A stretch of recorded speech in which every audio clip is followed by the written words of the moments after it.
پیدائشی طور پر کوئی انسان اونچا نہیں، کوئی انسان نیچا، بلکہ ان کے لیے کہ جو لوگوں پر ظلم کرتے ہیں اور زمین میں سرکشی اختیار کرتے ہیں بغیر حق کے، جنہوں نے اپنی حکومتیں قائم کی ہوئی ہیں، جنہوں نے اپنی چودراہٹیں قائم کی ہوئی ہیں، جنہوں نے اپنے نظام بنائے ہوئے ہیں، یہ بغاوت فی الارض کیا ہے؟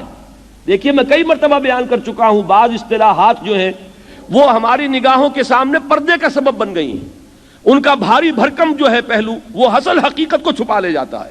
یبغون فی الارض کسے کہتے ہیں؟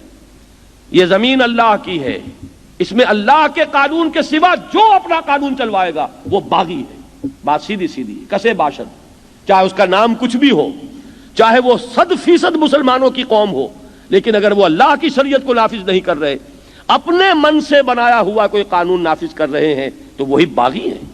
فاولئک هم الفاسقون فاولئک هم الظالمون فاولئک هم الکافرون ومن لم يحكم بما انزل الله فاولئک هم الفاسقون، ہے کہ نہیں؟ جو فیصلے نہیں کرتے اللہ کے اتاری ہوئی شریعت کے مطابق وہی کافر، وہی فاسق، وہی ظالم، اور ظالم کا لفظ قرآن میں بالعموم آتا ہے مشرک کے لیے۔ شرک اور کسے کہتے ہیں؟ توحید یہ ہے کہ ان الحکم الا للہ، حاکمیت صرف اللہ کے لیے ہے۔ اس توحید کے اندر ہی تو نقب لگائی گئی، اگر کوئی اور حاکمیت کا مدعی بن گیا، چاہے وہ عوام ہو، چاہے وہ کوئی قبیلہ ہو، چاہے وہ کوئی قوم ہو، چاہے وہ کوئی فرد ہو، اس میں اس سے کوئی نوعیت کے اعتبار سے فرق واقع نہیں ہوگا۔ یہ اقامت دین کے موضوع پر اب یہاں پر آخر میں جب یہ مضمون ختم ہو رہا ہے، گویا کہ وہ بات نکھر کر پھر آ گئی کہ مراد کیا ہے؟ بغاوت کو ختم کرنا۔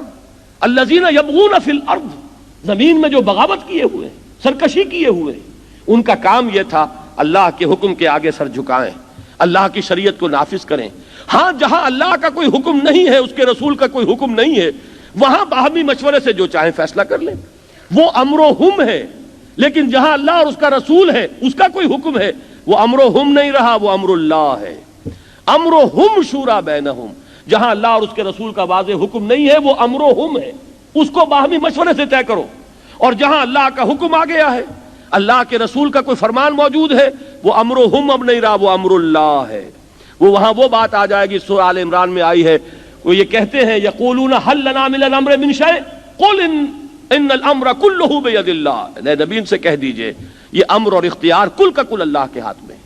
تو امر اللہ میں بے چون و چرا اطاعت، امر و ہم جہاں آزادی اللہ نے دی ہے وہاں باہمی مشورہ، یہ ہے وہ نظام دین۔ یہ نظام قائم ہو جائے گا تو یہ اقامت دین ہے، اور یہ اقامت دین نہیں ہے، کوئی اور اپنی حاکمیت کا کام چلا رہا ہے، یہ بغاوت فی الارض ہے۔